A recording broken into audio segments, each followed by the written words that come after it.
அவங்க சொன்னாங்க 1000 கோடி ரூபா மாதம் வருஷம் சம்பாதிக்கிறவர் அந்த சம்பாத்தியத்தை விட்டுட்டு இங்கே அரசியலுக்கு வந்திருக்காங்கன்னு சொன்னாங்க. சந்தோஷம். 80 கோடி தானே இன்கம் டேக்ஸ் கட்டியிருக்கு. நீங்கள் 1000 கோடி வருமானம்னா 300 கோடி ரூபா கட்டியிருக்கேன்.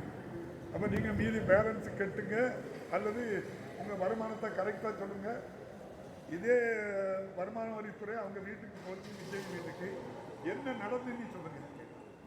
என்ன நடந்துன்னு எல்லாரும் சொல்கிறாங்கன்னா நீங்கள் பத்திரிகைகளில் சொல்றதை வச்சு என்ன சொல்லணும்னா, எப்படி ஈடியை வச்சு பெரிய கார்பரேட் கம்பெனி பெரிய கம்பெனிகளை மிரட்டி 3வது நாள் 4வது நாள் 5வது நாள் அவங்க பாரதிய ஜனதா கட்சிக்கு என்ன கொடுத்துருக்காங்க, தேர்தல் நிதி 5 கோடி 10 கோடி கொடுத்துருக்காங்க.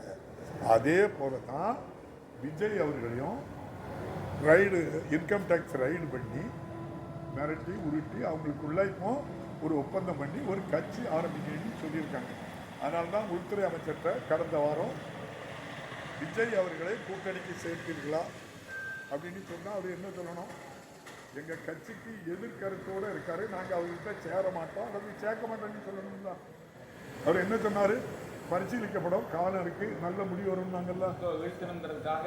அப்போ நீங்கள் இல்லை இல்லை நீங்கள் உங்களுக்குள்ள ஒரு ஒப்பந்தம் வச்சு என்ன நீங்கள் ஏசுங்க, அந்த கட்சி ஆரம்பித்து பாரதிய ஜனதா கட்சிக்கு எதிரான ஓட்டு உங்களுக்கு வரட்டு, அதுக்காக அதை விட்டுக்கிறதாட்டு பரவலாக எல்லாரும் சொல்கிறாங்க. நீங்கள் அவர் ஒய்ஃபு